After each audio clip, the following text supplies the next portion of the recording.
सुना है कि सन्नाटे में पसरी पुरानी गली को बंद कर दिया गया है। एक नहीं, ऐसी दसियों घटनाएं ऐसी हुई कि लोगों ने पुरानी गली के आसपास भटकना भी बंद कर दिया था। कुछ लोगों का तो यह भी कहना था कि कभी कभी पुरानी गली अपने आप खुल जाती थी और न्योता देती थी कि आओ आओ और जल्दी से बाजार के पार निकल जाओ। जी हां, जट्टारी की ये मात्र एक ऐसी गली थी जो 10 मिनट में आपको बाजार से बाहर निकाल देती थी। इसीलिए इस गली को पुरानी गली के नाम से जाना जाता था। मगर अब पुरानी गली की पहचान बदल गई थी। गली अक्सर अंधेरे में ढकी रहती और वहां अक्सर वो दिखाई देती। जी हां, वो सफेद साड़ी जिसका पल्लू बेतरतीब जमीन पर गिरा हुआ,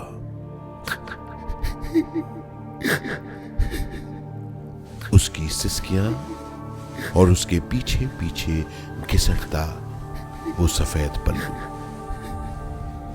उसके आंसुओं से पूरी साड़ी भीगी जाती थी, मगर वो रोना बंद नहीं करती।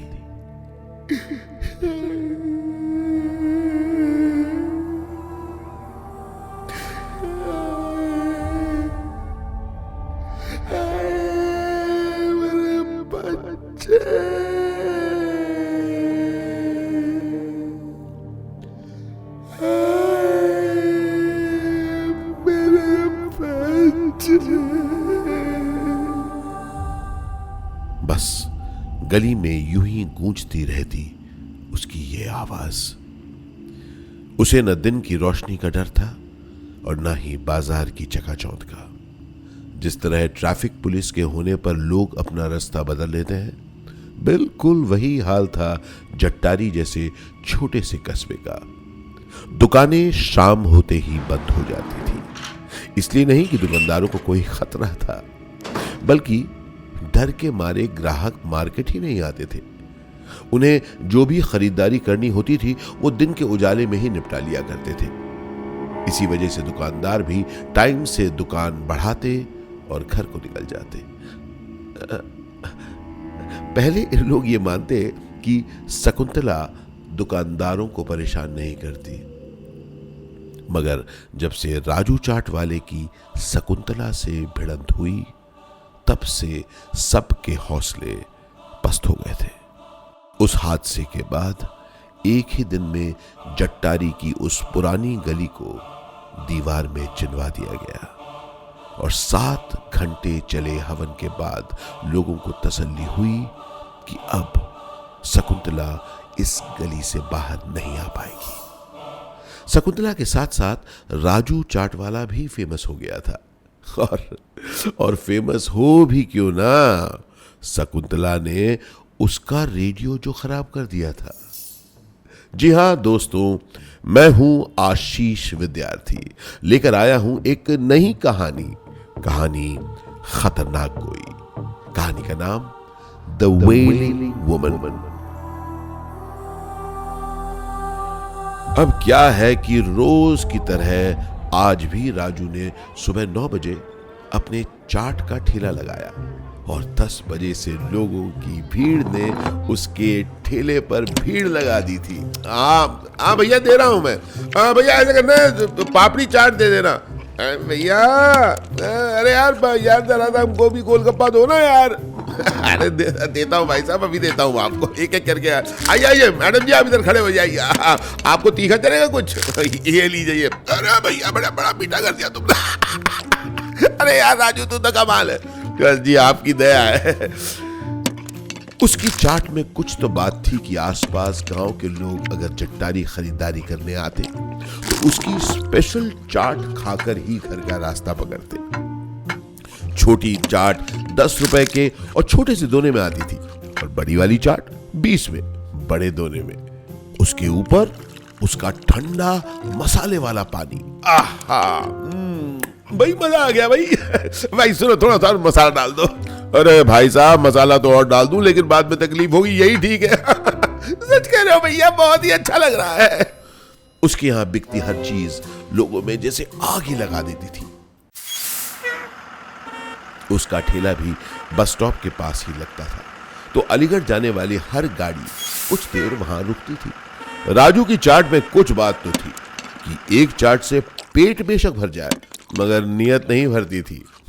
उस रात भी कुछ ऐसा ही हुआ। नोएडा से आने वाली बस ठसाठस भरी हुई थी। सभी रात के 8 बजे राजू के चाट खाने के लिए उतर गए।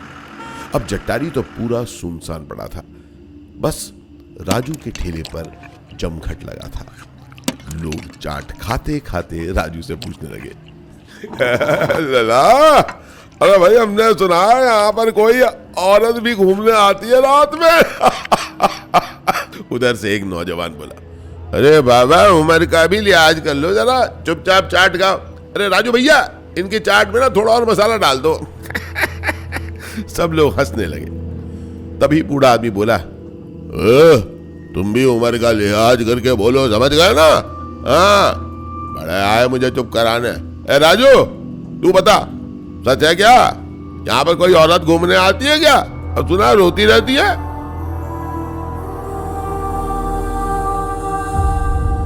अब चाचा, सुनी तो हमने भी यही बात है, ऐसा बोला राजू, पर मिले नहीं आज तक हम उससे। आपको थोड़ा पानी हो जाए, मसालेदार पानी। काफी लेट हो गया था, इसलिए बस के ड्राइवर ने हॉर्न बजाया। सब समझ गए अब तो चलने की बारी है। तभी नौजवान बोला, अरे बाबा, आपके उस औरत से मिलकर ही मानोगे। अरे ड्राइवर भाई, अरे भाई, अरे बाबा चलो, बस मिस हो जाएगी। अरे कैसे चले जाएंगे, बस के पैसे दिए हमने। अरे हराम खोर है ये सब। राजू, तू तो चाट के पैसे ले ले। हाँ, सब बड़े आए, अगली बार आऊंगा ना तो तारी कहानी सुन दूंगा। ए भैया, जल्दी आओ, बस चलने वाली है। अरे आ रहा हूं। राजू भी मुस्कुराते बोला, हाँ चाचा, अगली बार आओगे तो जरूर कहानी बताऊंगा। राजू चुपचाप बैठ के पैसे गिन रहा था। बिक्री अच्छी हुई थी, संभाल के वो पैसे रख रहा था। अब बस अकेला राजू ही रह गया था पूरे जट्टारी में। बस के निकलते ही सब सुनसान हो गया था। उसने जल्दी जल्दी अपने सारे बर्तन फाड़े, ठेले पर रखे और वहां से निकलने की तैयारी करने लगा। दिन के वक्त जिन गलियों में पैर रखने की जगह नहीं मिलती, वहां पर अंधेरे ने अपनी जगह बना ली थी और दूर तक फैला सन्नाटा अंधेरे की ताकत को और बढ़ा रहा था। ये क्या था? राजू चौंक गया, लेकिन आवाज तो जानी पहचानी थी।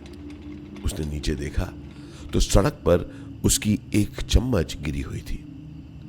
वो जैसे ही उसे उठाने के लिए झुका तो उसे मानो सामने एक परछाई सी दिखाई दी। सामने देखा तो वहां तो कोई नहीं था। उसे लगा शायद उसके मन का वहम होगा।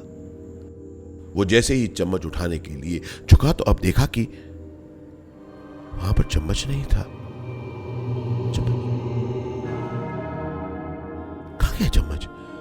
यहीं पर तो था चम्मच अभी। राजू को समझ आ गया था कि कुछ तो गड़बड़ है और अब यहां से निकल जाने में ही भलाई है। राजू ने आव देखा न ताव और जल्दी से अपने ठेले को मोटर गाड़ी की तरह भगाने लगा।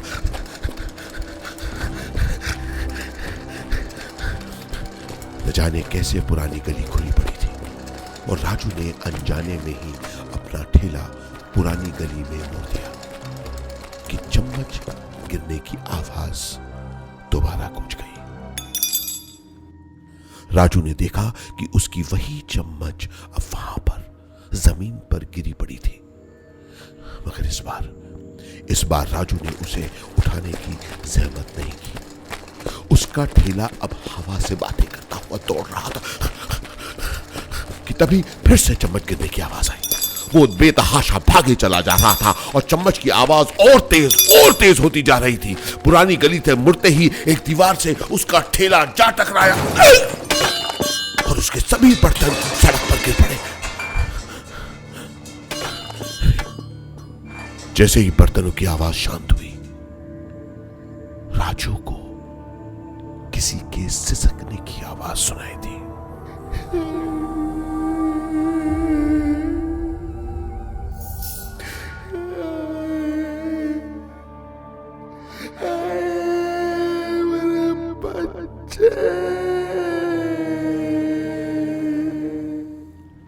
जिस दीवार से उसका ठेला टकराया था वहां एक बल्ब लगा था, जिसकी रोशनी भर ही राजू के साथ थी।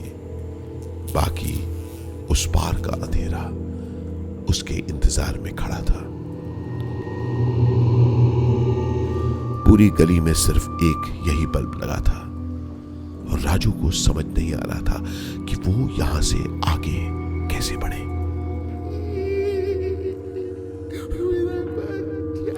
इधर वो सिसकती आवाज उसकी ओर बढ़ती चली जा रही थी।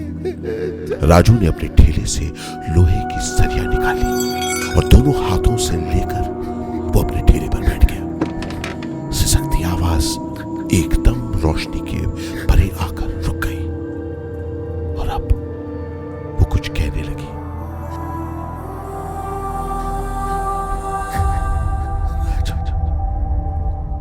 राजू,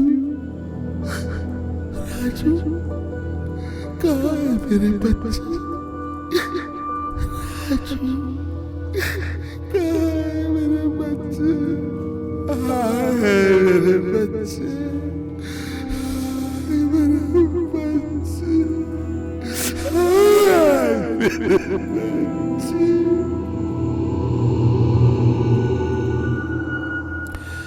आज के इस सफर को यही रोकना होगा।